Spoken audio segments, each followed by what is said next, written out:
Hi guys, how are you all today morning? Good morning.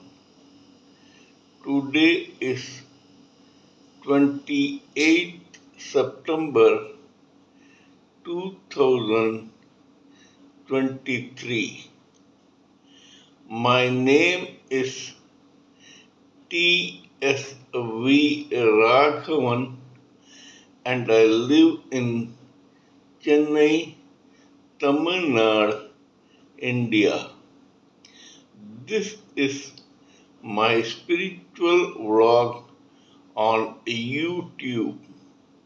Hardan, Hardan, Hardan, Haribol, TRSV, Nectar, NECTAR, Nectar.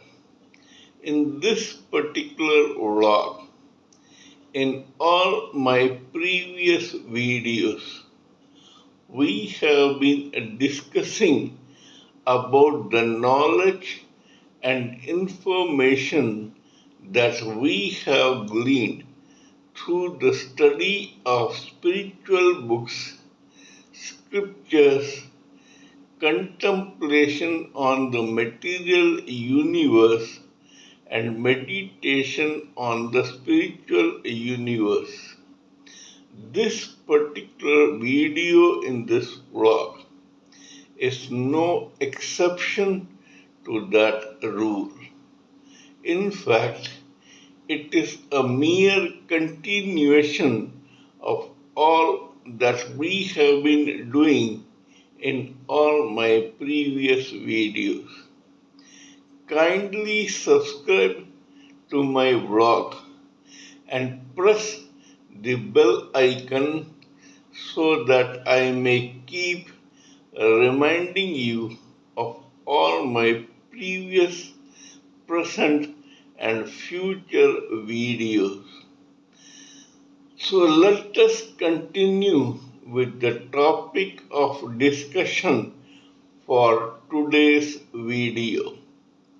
In the past few videos, we have been trying to discuss at length a term in spiritualism called liberation.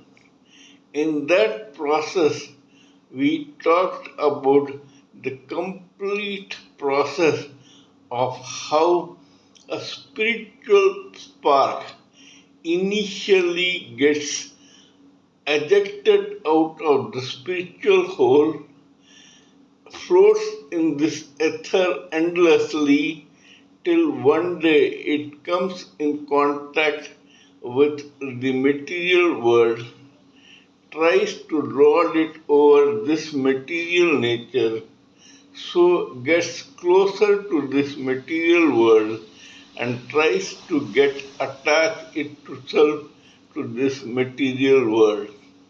When it does so, from an initial ordinary spiritual spark, it transforms into a spiritual unevolved soul. Then this material world, irritated by this process, envelops that spirit soul with four layers of its own material body and thus transforms this spirit spark turned spirit soul's identity again as a living entity in this material world. In this process, after a lot of time, this particular living entity gets adjusted to this material world and thus falls into a cycle or orbit of endless births and deaths in this material world. Only when this process of endless births and death of that particular living entity comes to an end. This now evolved spirit soul can boast of attaining complete liberation. We tried to compare this particular process with a very crude material example. In the human living entity species, 50% are male and 50% are female. Just like the spirit spark gets attracted to this material world, similarly, opposites attract in this material world also. In other words, the male part of this human living entity's multitude invariably at one time gets attracted to the female counterpart of this material world's human living entity in the society. Similarly, the female part can get attracted to the male counterpart in the same material world. However, just like this material world is irritated by this unwanted guest called spirit soul, similarly, the male counterpart or the female counterpart invariably gets irritated by this unwanted attention from the male counterpart or the female counterpart, and in that process, the initial living entity, whether male or female, usually have a common or normal sedentary life, but in many cases they lead a sorrow existence till they separate from each other because of the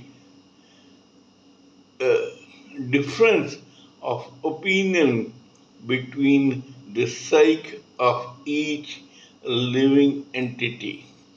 In other words, it is not necessary that the male who got initially attracted to a female because of her beauty, grace, finesse, etc., may find that person so attractive after they come into a wedlock.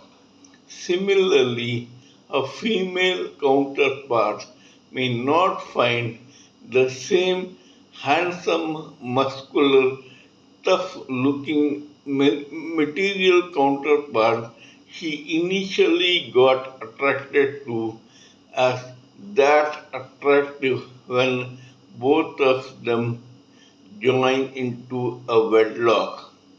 This is a continuous process which has been going on for times immemorial.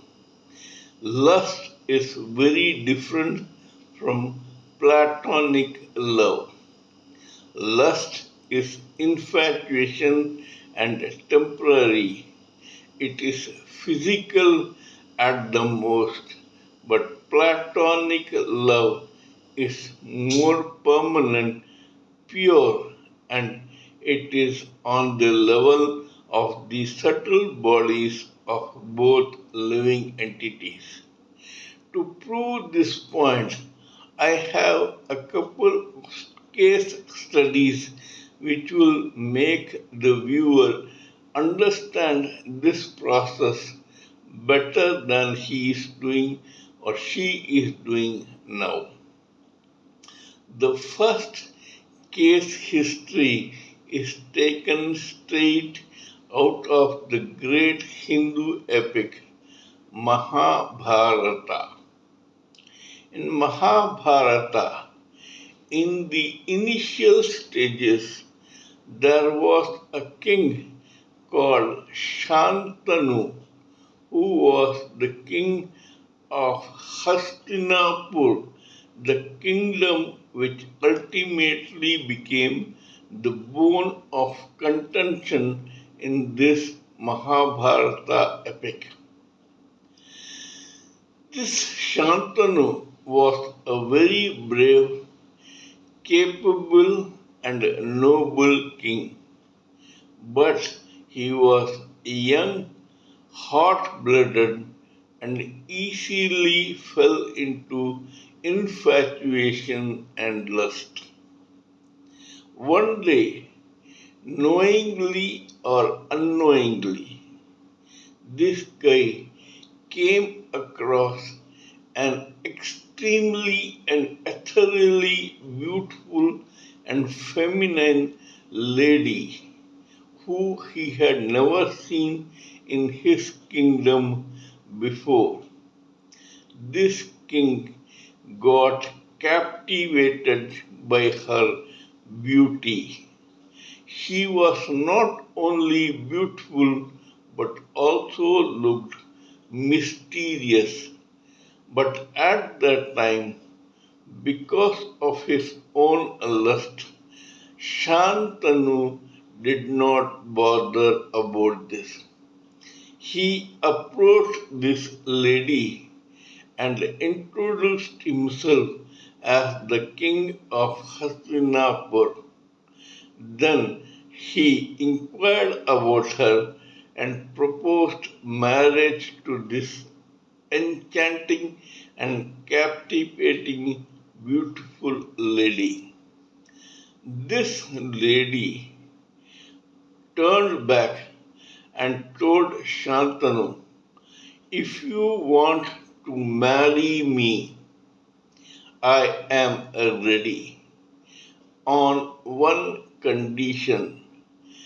This hot blooded, myopic, short term thinking Shantanu, without bothering about what that condition was, nodded in acceptance immediately. This mysterious, beautiful lady smiled. She said, "The condition is that though I'll be your devoted wife, you will never ask me what I am doing and why I am doing so." This hot blooded Shantanu nodded at this condition without knowing its future repercussions. This is exactly like the individual spirit soul nodding to the conditions of this material world when this spirit soul, initially out of infatuation, gets attached to this material world.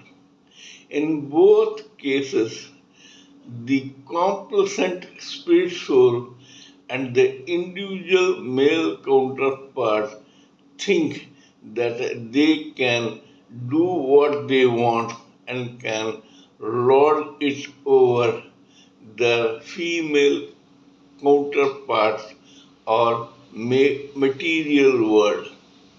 In the condition of the spirit soul, the condition is that it will be entrapped in four layers of material body, whereas here this beautiful lady did not disclose that condition to Shantanu and became this man's devoted, loving, caring, and sharing wife, and thus became the queen of Hastinapur. This king was besotted and head over heels in love with this woman. But he came to know, to his own shock and surprise, that this lady used to uh, throw each of their newborn infants into the Ganges River.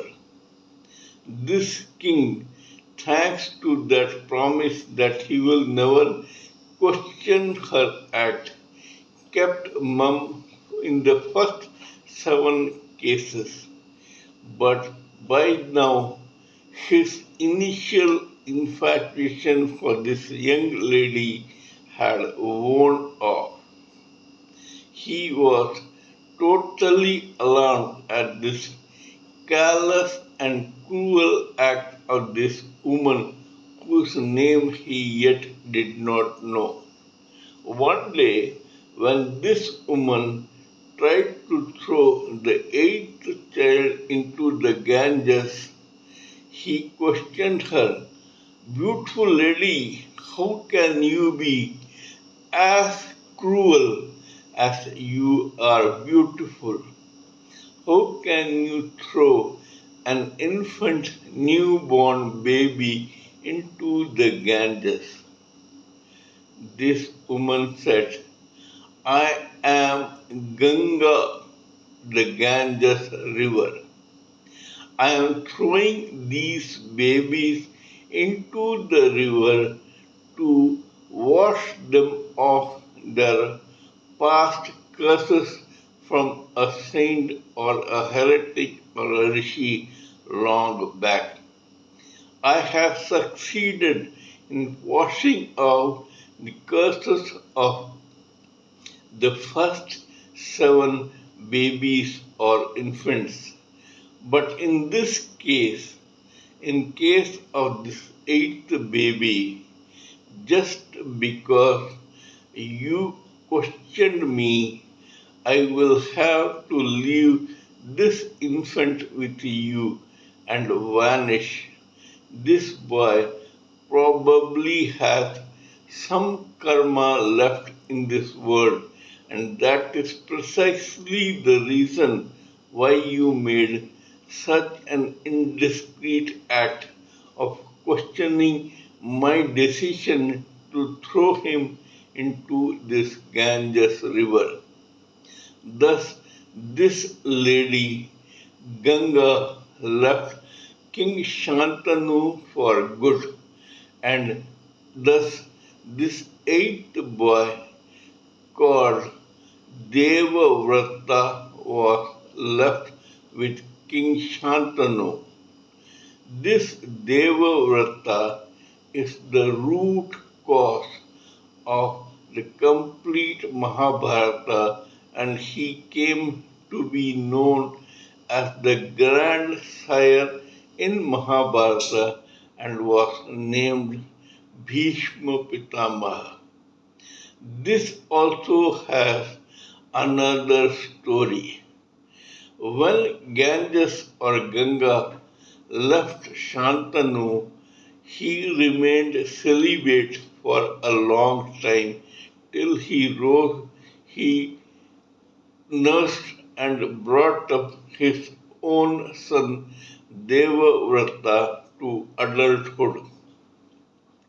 At that time, after this boy had already become a crown prince of Hastinapur, Shantanu once, during his numerous hunting trips, met another enchantingly beautiful lady who was called Yojana Gandha or Satyavati. She was not only extremely beautiful, but she also threw fragrance in all directions up to 3 miles from where she herself stood. This lady was actually the daughter of the king of fishermen in that area. Shantanu was head over heels in love with Satyavati.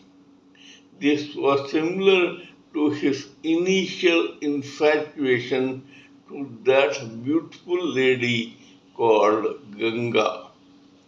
In this case, he again approached that fisherman king and asked him the hand of his daughter for marriage with Shantanu.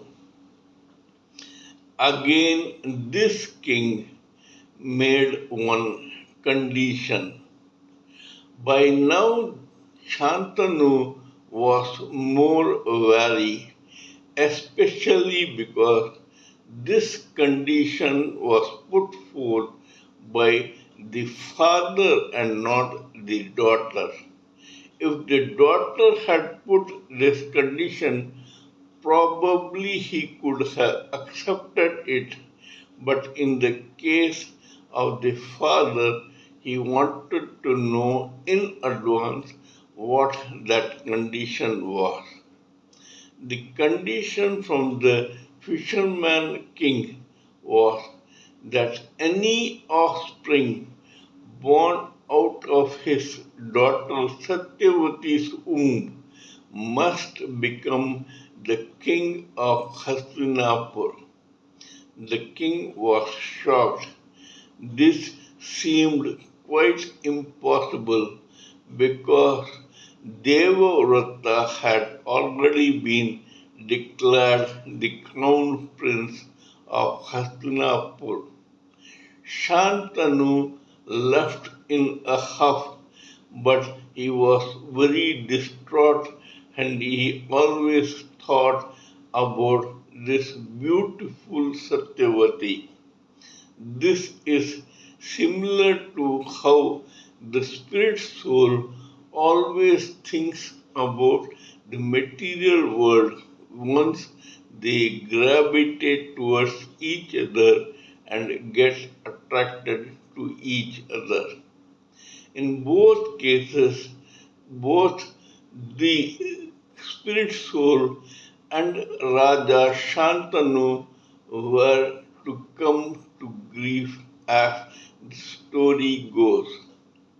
When he saw his father so distraught, Devavrata approached that fisherman king and promised to him that he, Devavrata, will not only give up his own right to the kingdom of Hastinapur, but will never ever marry and have any offspring.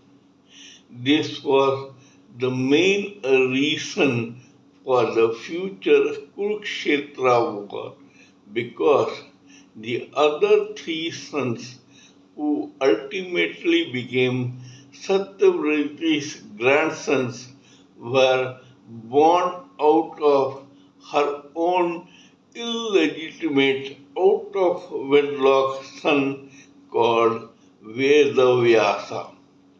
In other words, because of the infatuation of one king, several events took place in this Mahabharata epic which changed the history of not only the king but scores of others, including Vedavyasa, Bhishma or Devrat, Satyavati and her grandsons, plus the whole kingdom of the mighty Hastinapura. This is the first example of how the mighty have fallen due to their foolhardy, myopic, emotional infatuation towards the opposite side without knowing the consequences of such action. In the second case history, we will talk about one lady. This lady was not only beautiful, but she was very intelligent, educated, and professionally qualified as a doctor. Her social circle was of a particular type, and she could have got married to someone from her own circle. Instead, one day, this otherwise beautiful, intelligent, and logical doctor got attracted to the charms of one ordinary person about whom she hardly knew. She approached this ordinary person for marriage. This guy was otherwise attractive to women, but he was just an ordinary businessman. They soon got into a wedlock, much to the surprise of the onlookers, because by now they knew that intellectually and professionally this male counterpart was no match to this brilliant, qualified, skilled, talented, and brilliant doctor. This lady came to realize her own mistake only after their first child, a son, was born. By now she knew the qualities and the level of intelligence of her own ordinary businessman husband. He was very intelligent only in his own circle or society in business line. He had no connection with that of a doctor or a medical profession.